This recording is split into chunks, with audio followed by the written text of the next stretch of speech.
Queria começar agradecendo a oportunidade, né? Oswaldo, Natanael, André, obrigado pelo convite, obrigado, igreja, por nos receber, por nos admitir na comunhão que vocês já desfrutam. E para a gente é um prazer, um privilégio ter esses dias para poder experimentar um pouquinho daquilo que vocês já experimentam aí no convívio que vocês desfrutam. Tenho motivos especiais de agradecimento à fonte. O Oswaldo mencionou que nós ficamos algum tempo lá em São Paulo com Marcelo Berti. Eu diria que nós bebemos da fonte, mas não direto da fonte, porque bebemos da fonte a filha, né? Então fomos abençoados por todo o investimento que vocês fizeram naquela igreja lá em São Paulo, na vida do Marcelo e de tantas pessoas que estão lá, mas que vieram do vosso meio, né? Obrigado por isso. O outro motivo de agradecimento é que, sendo alguém que trabalha ativamente com a área do aconselhamento bíblico, muitas vezes sou questionado sobre igrejas que têm feito já um bom trabalho nessa área. E não são muitas as igrejas que eu posso apontar e dizer, olha para aquela igreja, veja o que eles estão fazendo.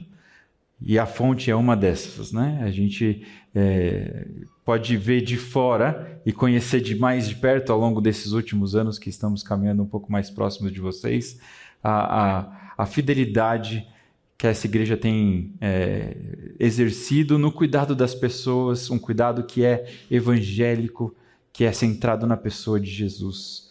A minha oração é que Ele continue sustentando e preservando vocês e que esse tempo de meditação aqui na palavra seja mais um pedacinho dessa longa caminhada que vocês já têm desfrutado na presença do nosso Salvador. O que a gente vai fazer agora é uma breve introdução. Então, se teremos 5 momentos, esse primeiro momento serviria como uma introdução, como uma apresentação dos outros 4, tá? Eu vou tentar fazer com vocês aqui a apresentação do mapa. Sabe quando você programa o GPS e que ele te fala qual é a trajetória que você vai seguir? É mais ou menos isso que a gente vai fazer agora à noite. E eu queria começar fazendo isso a partir do texto de Romanos 11. Eu queria ler com vocês os versos 33 até o 36. Romanos 11, 33 a 36.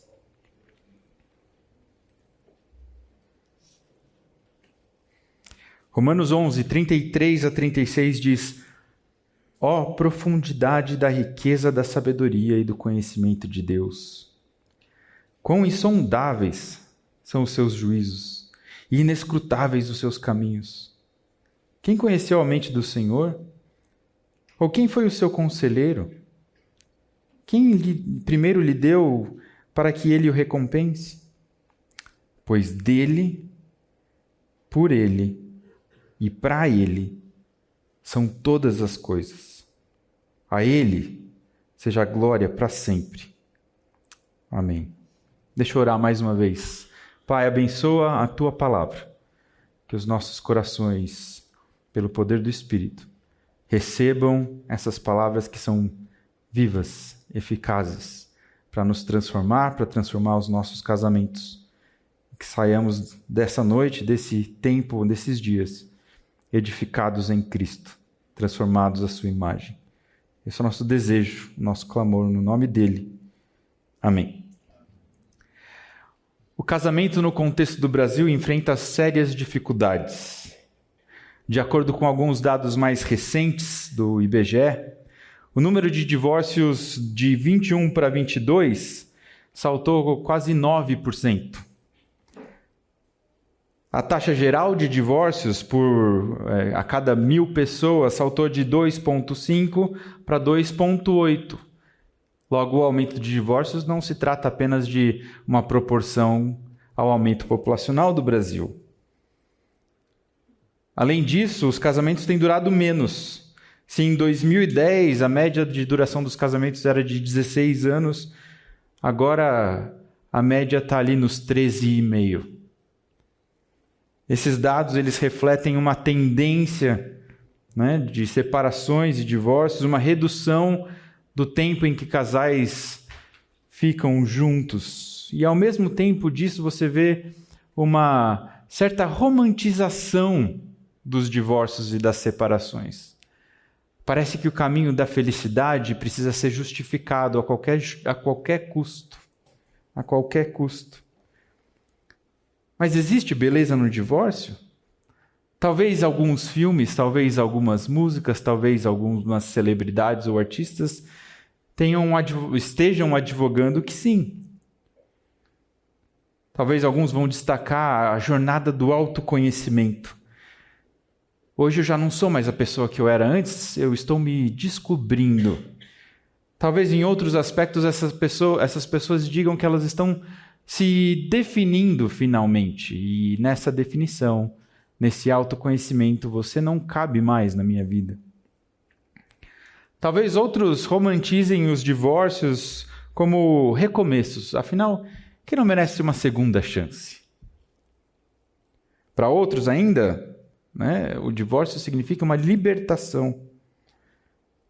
Outros redefinem o amor. Eu finalmente sei o que é o amor. E esse amor não tem nada a ver com você, meu marido, minha esposa. Tchau. Para outros, o divórcio é uma oportunidade de ser um bom exemplo para os filhos no meio das diferenças. E então eles convivem e eles mostram para os filhos que mesmo o amor tendo acabado, a amizade pode continuar. Por fim, outros ainda vão dizer que é uma jornada de aprendizado. Estamos aprendendo com erros e acertos, e então decidimos que aquela decisão lá de trás, aqueles votos proferidos, errados. Agora vamos acertar, vamos seguir a nossa vida em frente, um longe do outro. Mas será que o divórcio pode ser romantizado? O que existe por trás de tantas separações? O que existe por trás de tantos casamentos chegando ao seu fim e chegando ao fim mais cedo? O Chesterton, um teólogo, dizia que não existe nada mais evidente do que o pecado. Não existe nada mais empiricamente testável ou observável do que a corrupção que aflige a humanidade. Basta você olhar ao seu redor, você vai ver conflitos, você vai ver tragédias, você vai ver egoísmos, você vai ver guerras. Quando você olha para os casamentos, você vê a mesma coisa. Está ali, está presente. A corrupção. Existe um problema no casamento. Existe um problema que aflige, me parece, todos os casamentos. Porque em todo casamento que você olha, você acaba por ver marcas dessa corrupção, desse pecado. As nossas histórias são marcadas, então, muitas vezes por conflitos, por gritarias, por frieza, por silêncio, por divisão, por individualismo, por abusos, por violência, por traições, divórcios. Mas o que explica? O que explica tanta aflição nos casamentos? O que explica tantas marcas doloridas nos nossos casamentos? E qual que seria a solução para elas? Será que cada uma dessas marcas exige uma solução diferente? Será que a gente deve, cada um, olhar para si e buscar um remédio distinto dependendo da sua situação? Ou será que existe um problema comum? Eu li com vocês o texto de Romanos 11. E eu li o trecho desde o 33, mas eu queria focar com vocês nessa breve introdução no 36. No 36. O 36 diz: pois dele, por ele e para ele são todas as coisas. Se todas as coisas são dele, por ele e para ele, para Deus, então eu proponho para vocês que o casamento é dele, por ele e para ele. O casamento adorador. é aquele que é de Deus, por Deus e para Deus. Se a gente quebrar essas 3 proposições, o casamento deriva de Deus, o casamento depende de Deus e o casamento se direciona a Deus. É de Deus, derivação. É por Deus, dependência. É para Deus, a direção. Se isso é verdade na realidade criada, tá? Todas as coisas são de Deus, por Deus e para Deus. Isso também é verdade na realidade recriada em Jesus Cristo. O casamento é de Deus, por Deus e para Deus. Ou seja, se Deus salva os nossos casamentos, Ele salva os nossos casamentos a partir do seu poder, a partir de si, por meio do seu poder e para a sua glória. Tá? Então, eu vou trabalhar esses 3 aspectos, derivação, dependência e direcionalidade, durante o nosso trajeto esses dias. E eu vou tentar fazer isso de tal forma a coordenar com a história da redenção, a história da salvação. Vocês já ouviram falar da história da redenção? Eu não tenho dúvidas. Se você está ouvindo isso pela primeira vez, a história da salvação, a história da redenção, ela tem 4 atos principais. 4 atos principais. A criação, a queda, a redenção e a consumação. Tá? Criação, queda, redenção e consumação. Se você pegar a Bíblia como um todo, você vai ver que esses 4 atos explicam a linha central dessa narrativa bíblica, dessa história que nos é apresentada pelo próprio Deus. E é nessa história que nós habitamos. Tá? Essa é a nossa história. Não é só a história que a Bíblia conta. É a nossa história. Nós vivemos no meio de uma história maior, a história dos autos salvadores de Deus. E essa história salvadora de Deus tem 4 atos principais: criação, queda, redenção e consumação. O casamento está no meio de tudo isso. Ele passa por cada um desses atos da história. E se a gente quiser entender o que é o casamento, como que esse casamento é de Deus, como esse casamento é por Deus no meio do contexto atual em que vivemos, e como que esse casamento é para Deus, a gente precisa entender isso dentro do seu devido contexto histórico redentivo. Tá bom? Se eu tratar desses 4 atos, criação, queda, redenção e consumação, em outras palavras, eu talvez consiga pensar em outros 4 P's: propósito, problema, provisão e plenitude. Tá? Propósito, problema, provisão e plenitude. Qual vai ser o plano, então? Qual vai ser o nosso mapa a ser traçado durante esses dias? Amanhã de manhã a gente vai falar sobre propósito e problema, ou seja, para que o casamento foi criado? Por que o casamento existe? Da onde ele veio? Para que serve o casamento? O que é um casamento feliz? Já parou para pensar o que é um casamento feliz? Você já parou para pensar que você quer um casamento feliz, certo? Todo mundo quer um casamento feliz. Mas o que é um casamento feliz? O que é um bom casamento? Amanhã de manhã a gente vai conversar exatamente sobre essa pergunta. Depois a gente vai tratar no segundo momento sobre o problema do casamento. Qual é o real problema que aflige os nossos casamentos? Será que é a falta de comunicação? Ou falta de habilidade na comunicação? Será que talvez sejam interesses distintos, agendas lotadas? Será que são os filhos? Será que é falta de intimidade? O que aflige o nosso casamento de maneira mais básica e fundamental? Qual é o problema do nosso casamento? E aí amanhã a gente encerra no problema, o que é próprio de um sábado, né?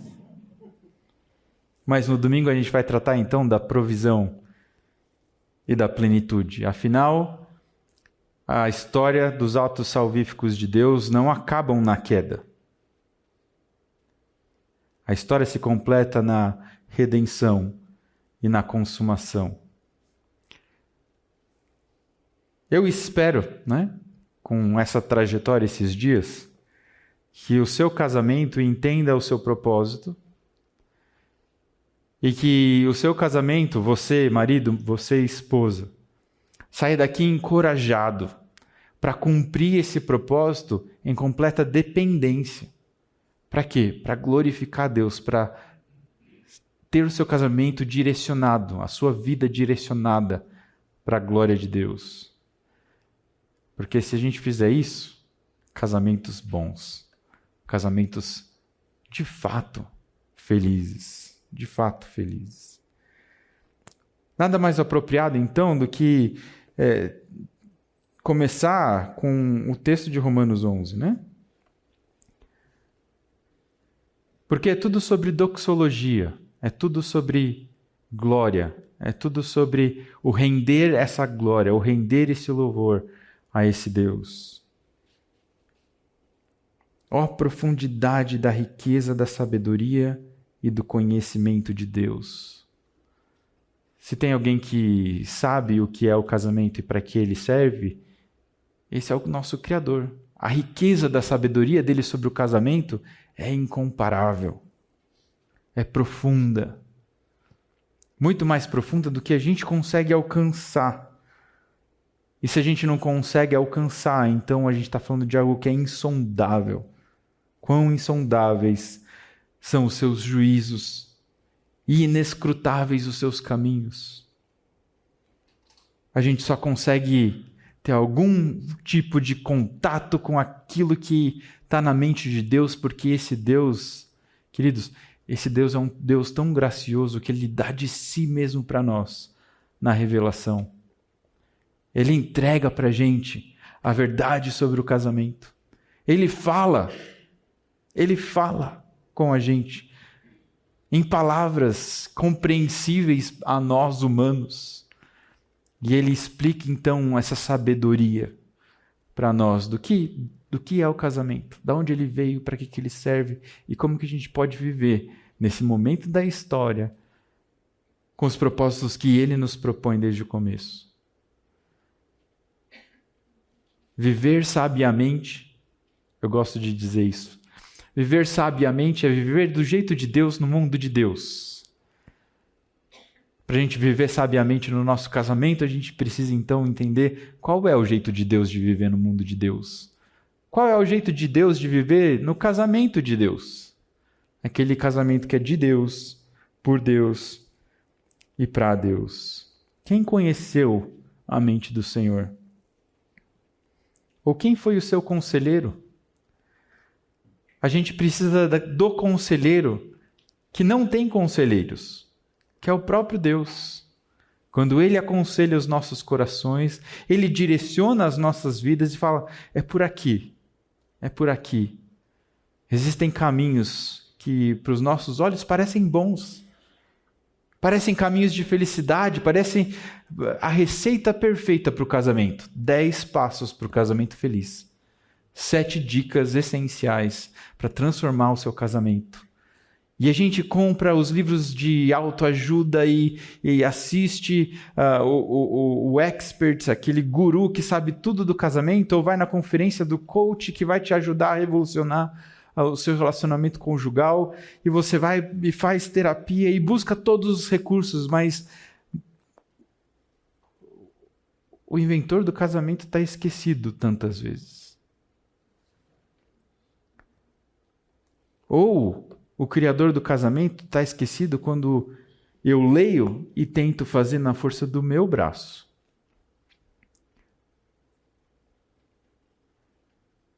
Ou seja, não é, eu até admito que é de Deus, mas na hora por meio dele, por meio de Deus, no poder dele, eu não me atento que eu estou tentando fazer e construir o meu casamento na força do meu braço.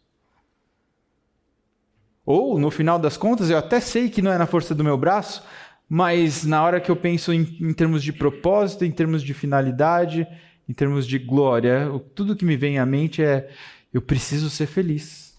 Eu preciso ser feliz e eu estou no centro da proposição do meu casamento. Queridos, tudo é de Deus, por Deus e para Deus, inclusive os nossos casamentos. Então esse vai ser o nosso método, tá? Ou o nosso mapa, a nossa trajetória. Nós vamos olhar para a criação, que é da redenção e consumação, ou em paralelo, propósito, problema, provisão e plenitude, e buscar entender, então, como é que o casamento vem de Deus, como é que o casamento é por meio dele e como é que o casamento é para a glória dele. Deixa eu falar com vocês que chegaram aqui, talvez como uma tentativa última de esperança para o seu casamento. Talvez você tenha passado por dificuldades ao longo dos anos casados, ou talvez menos disso.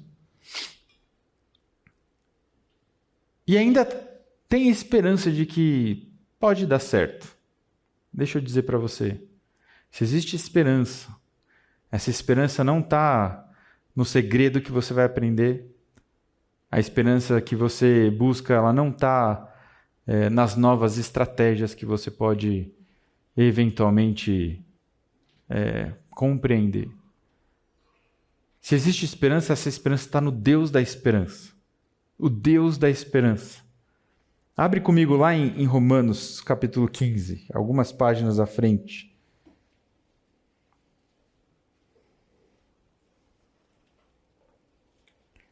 Romanos, capítulo 15, verso 13. Eu lembro uma vez que eu estava aconselhando um casal, já leio o texto já, só trazer um pouco de contexto para esse texto. Estava aconselhando um casal e a esposa estava super feliz que eles estavam fazendo aconselhamento. O marido nem tanto, para ser bem positivo a respeito da atitude dele. Ele não estava muito feliz que ele estava fazendo aconselhamento. E eu começo, dentro do processo, tentando oferecer para os casais, para as pessoas que eu atendo no aconselhamento, esperança. Esperança de mudança. Por quê? Porque se Deus está atuando no processo, querido, tudo é possível. Né? O céu é o limite.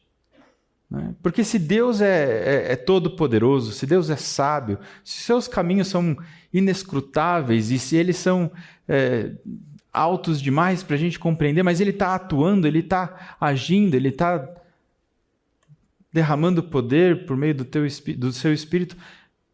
Se Ele está agindo, tudo é possível. Então existe esperança. E eu tento oferecer isso para os meus aconselhados. Né? E eu perguntei para ela se ela tinha esperança para o casamento dela. Ela disse alguma. Já aquele marido falou: tenho, não. Para que eu preciso de esperança? Está tudo bem. Né? Negacionismo total. Né? Não preciso de esperança. E eu disse para ele: talvez a pessoa que acha que não precisa de esperança é a que mais precisa de esperança. É a que mais precisa de esperança. Porque ela acha que ela já chegou. Ela acha que ela já chegou. Queridos, talvez o seu casamento não tenha chegado aqui de maneira perigosa ou em perigo, né? Talvez o seu casamento chegou aqui muito bem, obrigado. E você veio simplesmente para se divertir, para usufruir da comunhão, da comida boa, do hotel legal. Mas deixa eu dizer para você, nesse lado do céu, né, antes da glória, todos nós precisamos de mais. A imagem de Cristo ainda não foi formada na gente. Nem em você, marido, nem em você, esposa. Mas a boa notícia é: existe esperança. Existe esperança. Por quê? E essa é a oração de Paulo pelos romanos, essa é a minha oração com todos nós aqui nessa noite. Que Deus, o Deus da esperança, os encha de toda a alegria e paz por sua confiança nele, para que vocês transbordem de esperança pelo poder do Espírito Santo. O Deus da esperança, Ele te dá tanta alegria e paz que você transborda de esperança. Transborda de esperança. Alguém aqui não quer alegria e paz? Alguém aqui não quer esperança? Todos nós queremos, todos nós buscamos, mas é só no Deus da esperança que isso de fato acontece conosco. Ou seja, se você depositar a sua esperança na sua esposa ou no seu marido, você vai se frustrar. Se você está aqui para dar a última chance para ele, porque ele falou que vai mudar e eu tenho esperança de que ele mude, você vai se frustrar. Mesma coisa se for a sua esposa. Se a sua alegria e a sua paz dependem do seu cônjuge, receita para frustração. Não vai dar certo. Mas quando o Deus da esperança nos enche de alegria e paz e nós transbordamos de esperança, isso nos livra. Isso nos livra para o amor. Isso nos livra para o serviço. Isso nos livra para o sacrifício. De uma vez por todas. Tudo é de Deus, por Deus e para Deus. E quando isso é verdade, a gente dá glória somente a Ele. Somente a Ele. O que eu espero então? Que a gente, traçando esse mapa, esse trajeto, nessas 4 horas, pelas 2 manhãs que temos pela frente, ao final, nós entendamos que as nossas vidas, mas de maneira mais particular, os nossos casamentos, existem para adoração a Deus. E eu quero que você saiba que quando eu falo que o casamento é adorador, não é porque você pega na mão da sua esposa à noite e vocês ligam a música e cantam juntos, tá? Estou falando de uma adoração vivida, uma adoração encarnada. Uma adoração de obediência, de devoção a partir de corações que creem que o casamento é de Deus, é no poder de Deus e é para a glória de Deus. Se o Senhor não edificar a casa, em vão trabalham os que a edificam. Se o Senhor não transformar os nossos casamentos e edificar as nossas relações conjugais, nosso trabalho é vão. Por isso a gente coloca na nossa confiança no Deus da esperança, a gente dobra o nosso joelho. E eu quero terminar então esse breve momento orando com vocês e pedindo que o Deus da esperança nos encha de alegria e paz. Curva a sua cabeça. Querido Deus, Deus da esperança, o nosso Deus, da nossa esperança, nos enche com a tua alegria. Nos encha com a tua paz, para que nós transbordemos de esperança, inclusive esperança, para que os nossos casamentos sejam para a tua glória. Em completa dependência de ti, entendendo que o casamento vem de ti e é para ti. Usa, Deus, esses dias para que sejamos transformados e os nossos relacionamentos sejam redimidos, reconciliados, a partir da nossa reconciliação com o Senhor. Nós te agradecemos no nome de Jesus. Amém.